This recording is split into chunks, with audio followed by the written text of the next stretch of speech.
En las sombras del imperio criminal más poderoso del mundo, un nuevo líder emerge.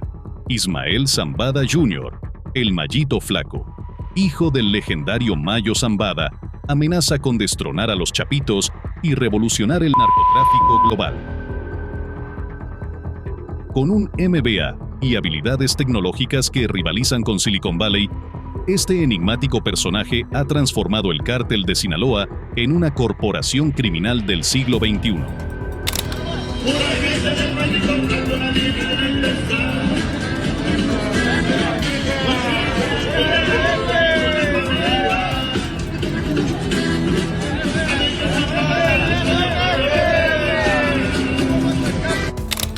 Mientras sus rivales ostentan riquezas y violencia, el Mayito Flaco opera en silencio, tejiendo una red de influencia que se extiende desde los barrios de Culiacán hasta los pasillos del poder en Washington.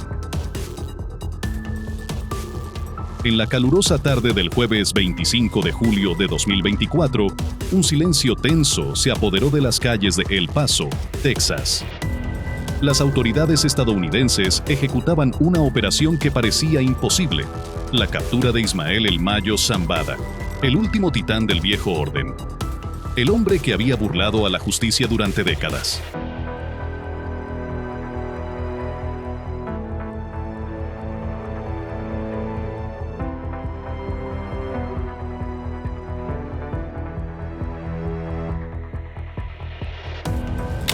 El impacto en la estructura del cártel de Sinaloa fue inmediato.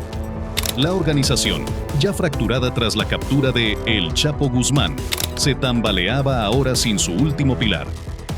Los lugartenientes de confianza de El Mayo se replegaban, conscientes de que los buitres no tardarían en llegar.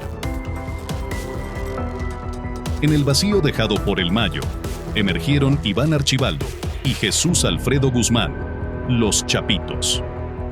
Su estilo de liderazgo era un espectáculo de excesos y brutalidad. Donde El Mayo prefería las sombras, los Chapitos buscaban el centro del escenario.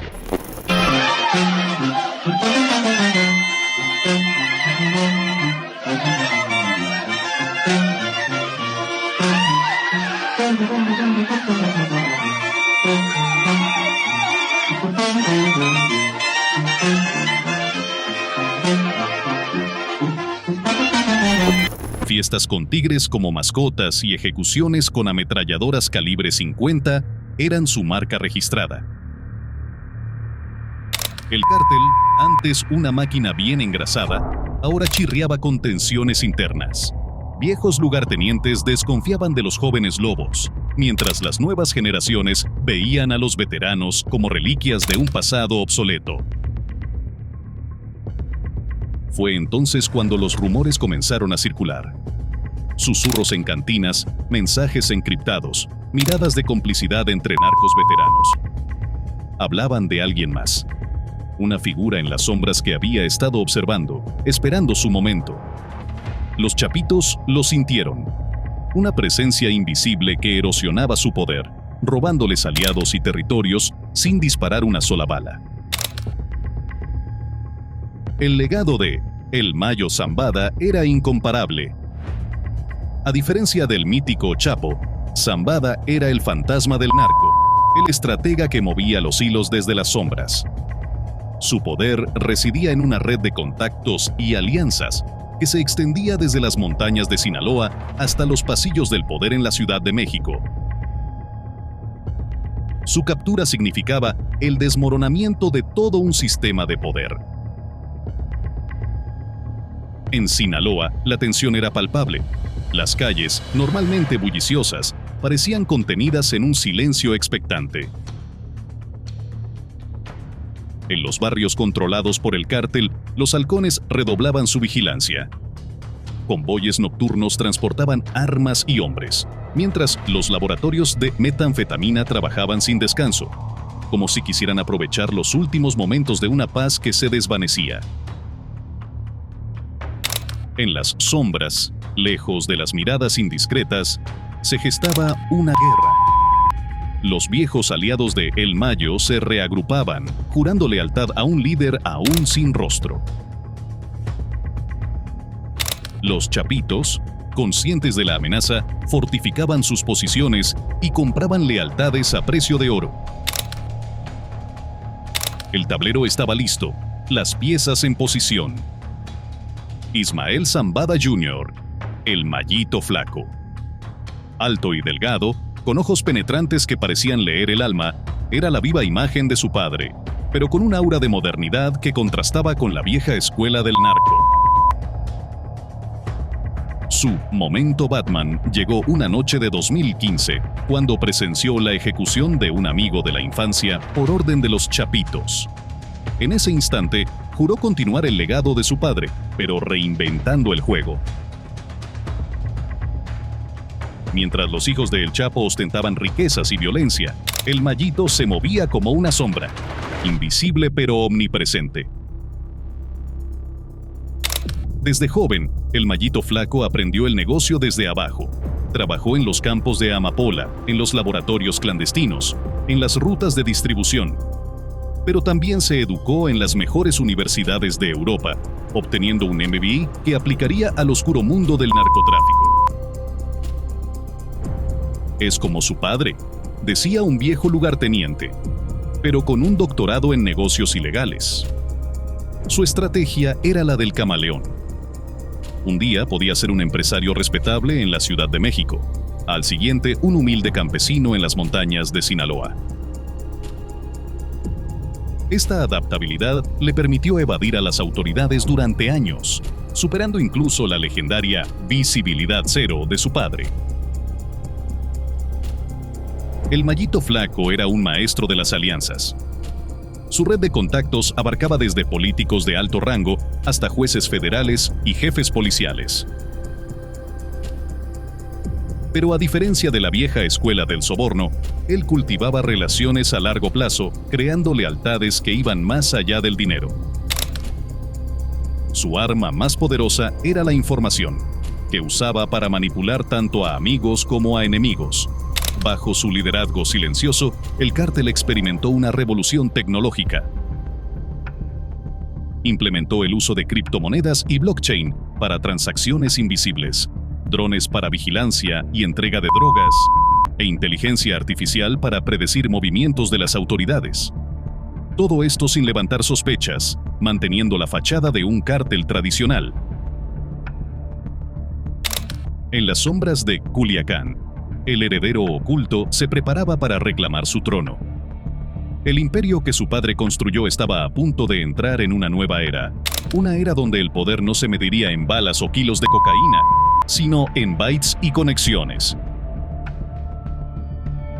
El Mallito Flaco estaba a punto de demostrar que en el mundo del narco, el verdadero poder reside en quien controla la información. Mientras el caos se desataba, el Mallito Flaco movía sus piezas con precisión quirúrgica. Filtró información que sugería una traición interna en las filas de los Chapitos, sembrando la semilla de la desconfianza. Rumores cuidadosamente orquestados circulaban, poniendo a antiguos aliados en contra. La paranoia se extendía como un virus. El contraste en sus métodos no podía ser más marcado. Mientras los Chapitos respondían con brutalidad, el Mallito Flaco adoptaba un enfoque comunitario. En Culiacán, misteriosas donaciones restauraban escuelas y hospitales. Programas de microcréditos aparecían de la nada, ofreciendo alternativas a los agricultores de opio. La gente susurraba sobre un nuevo Robin Hood, ignorando la mano que realmente movía los hilos. En el frente internacional, el Mallito Flaco expandía silenciosamente su imperio. Empresas de logística en Rotterdam, clínicas de bienestar en Tailandia, todas fachadas perfectas para el lavado de dinero y la distribución. Los carteles rivales observaban con una mezcla de admiración y temor, mientras las autoridades internacionales luchaban por conectar los puntos. Dentro de la organización de los Chapitos, la situación se deterioraba rápidamente. Lugartenientes de confianza desaparecían, solo para reaparecer trabajando para el enemigo. Las purgas internas se volvieron brutales y frecuentes. El Mallito Flaco observaba, esperando el momento perfecto para capitalizar el caos. El punto de inflexión llegó con un golpe maestro. Una operación conjunta entre la DEA y la Policía Mexicana desmanteló el 60% de la red de distribución de los Chapitos. Lo que nadie sabía era que la información provenía del propio Mallito Flaco. Los Chapitos, acorralados, respondieron con una violencia sin precedentes. El cártel de Sinaloa estaba al borde de una guerra civil total.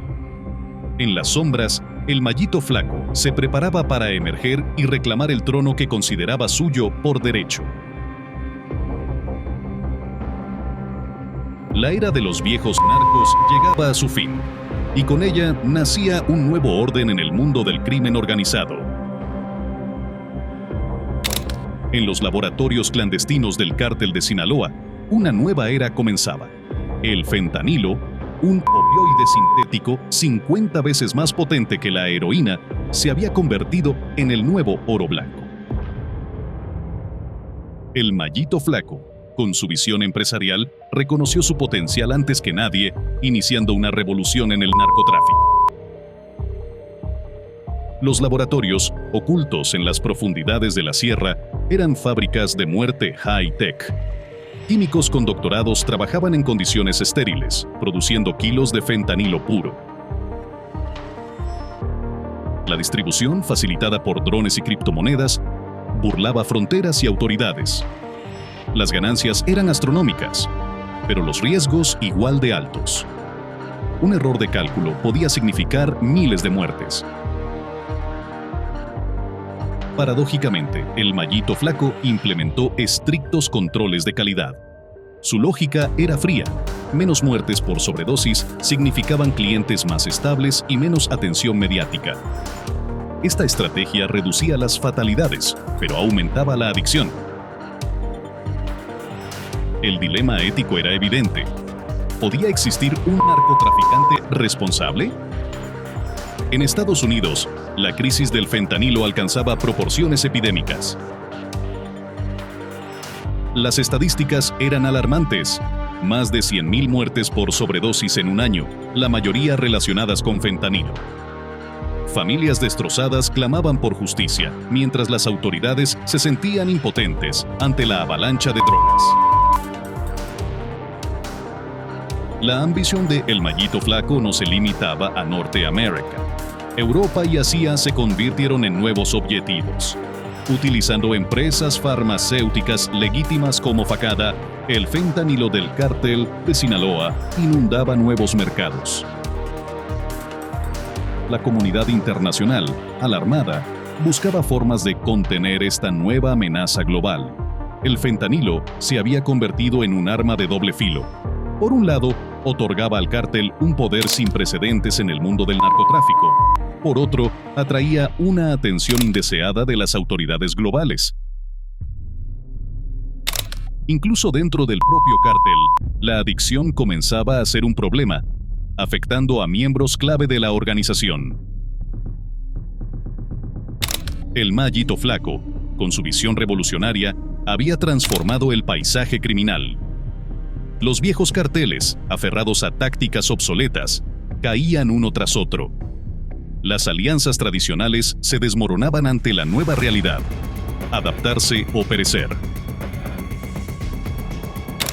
El cártel de Sinaloa, bajo el liderazgo de El Mallito Flaco, se había convertido en una corporación criminal del siglo XXI.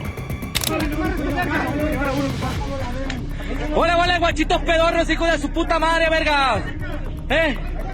¿Que no la den de verga, putos? No que muy verga. Pura gente de la vida, la verga, no que muy huevudo, verga. No le Departamentos de ciberseguridad rivalizaban con Silicon Valley, mientras equipos de relaciones públicas manejan la imagen del cártel con la destreza de multinacionales. El I+D del cártel producía drogas sintéticas y tecnología de distribución que dejaban obsoletos los métodos tradicionales. Los sicarios cedían terreno a expertos con MBAs y doctorados. La infiltración en las estructuras de poder era silenciosa pero implacable. Políticas antidrogas se suavizaban misteriosamente, jueces emitían sentencias sorprendentemente leves, políticos bloqueaban investigaciones cruciales. La línea entre el Estado y el cártel se difuminaba peligrosamente, planteando la aterradora posibilidad de un narcoestado de facto. Ya veo, Sarita.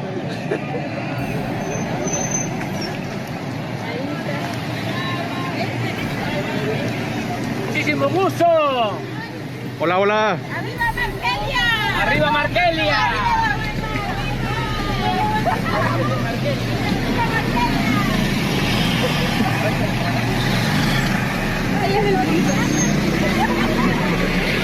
En esta nueva guerra, los campos de batalla eran virtuales. Drones submarinos transportaban toneladas de drogas sin ser detectados, mientras sistemas de IA predecían movimientos de las autoridades con precisión escalofriante. Pero detrás de la fachada de alta tecnología y eficiencia corporativa, el costo humano era devastador. En Sinaloa, familias enteras se veían atrapadas en una red de violencia y adicción. En los suburbios estadounidenses, el fentanilo dejaba un rastro de vidas destrozadas.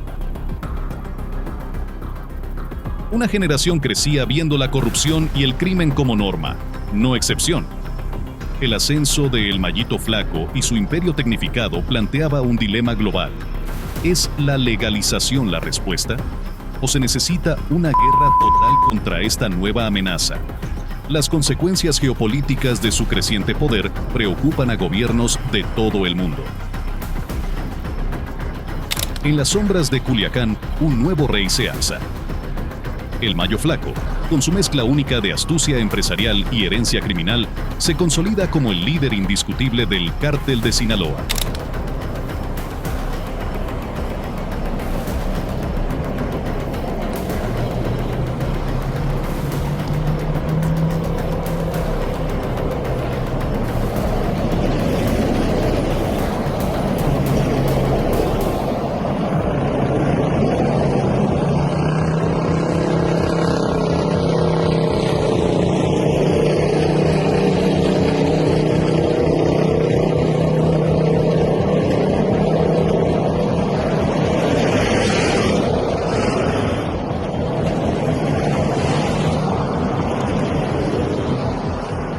Su visión para el futuro del narcotráfico global es tan ambiciosa como aterradora. Un imperio criminal que opera con la eficiencia de una corporación multinacional y la invisibilidad de un fantasma. Sin embargo, en el volátil mundo del narco, la corona siempre pesa. La pregunta que resuena en los pasillos del poder y en las calles de Sinaloa es: ¿podrá el Mayo Flaco mantener su dominio o surgirá un nuevo desafiante de las sombras, tal como él lo hizo? El ascenso de El Mayo Flaco transforma el panorama criminal internacional. Los viejos carteles, con sus tácticas brutales y ostentosas, parecen reliquias de otra era. En su lugar, surge una nueva clase de organización criminal, tecnológicamente avanzada, financieramente sofisticada y políticamente influyente. Las autoridades, tanto en México como en el extranjero, se encuentran en una carrera contrarreloj para adaptarse a esta amenaza evolucionada. Nuevas unidades de ciberinteligencia se forman, expertos en finanzas internacionales son reclutados y las estrategias antinarcóticos se reescriben. Pero persiste una pregunta incómoda. ¿Se puede combatir eficazmente al narcotráfico sin adoptar sus mismos métodos? El riesgo de corrupción y de cruzar líneas éticas nunca ha sido tan alto. La historia parece repetirse. Al igual que con la Cosa Nostra en los años 20 o los carteles colombianos en los 80, el crimen organizado demuestra una vez más su capacidad de adaptación y supervivencia. La naturaleza cíclica del fenómeno plantea una pregunta inquietante. ¿Estamos condenados a repetir eternamente este ciclo de violencia y corrupción? Mirando hacia el futuro, los escenarios posibles son tan variados como preocupantes. ¿Veremos la emergencia de narcoestados de facto, donde los carteles controlen gobiernos enteros?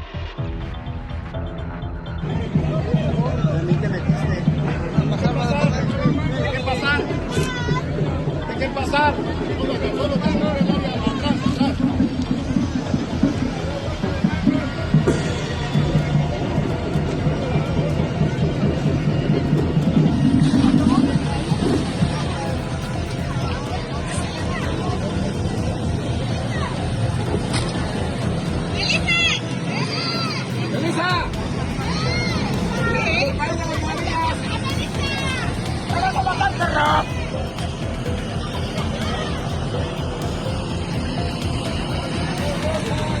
O quizás una legalización forzada, donde la línea entre el comercio legal e ilegal de drogas se vuelva tan borrosa que sea irrelevante.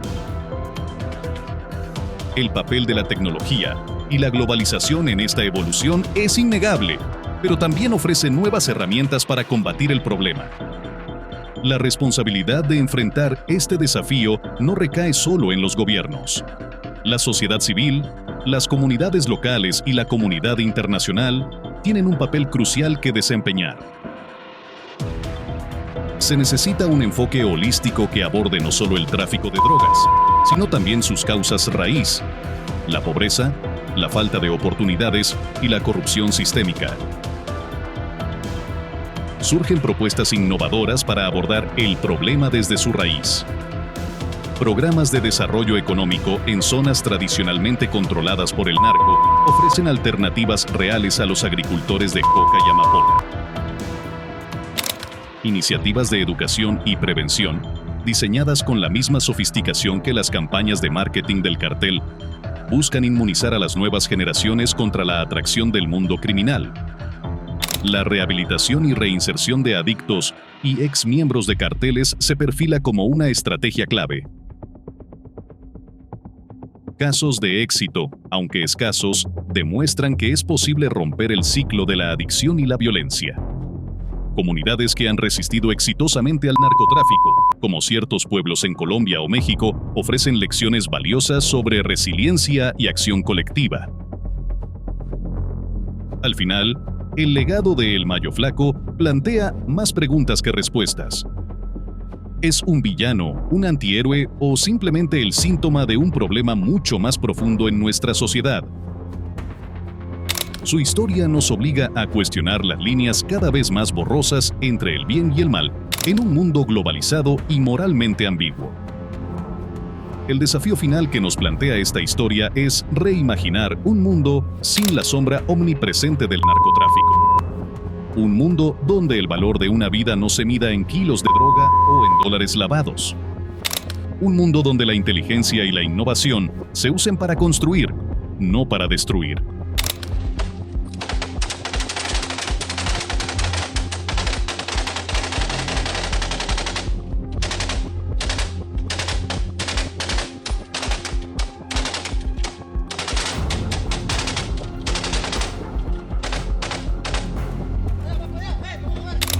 La guerra contra el narcotráfico no se ganará solo con armas o leyes más duras.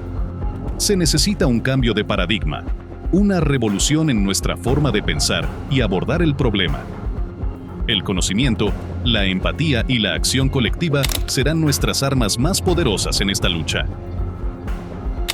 La sombra de El Mayo Flaco y su imperio del narcotráfico puede parecer abrumadora, pero la historia nos ha demostrado una y otra vez que ningún imperio, por poderoso que sea, es invencible. El verdadero poder reside en la voluntad colectiva de las personas para cambiar su realidad.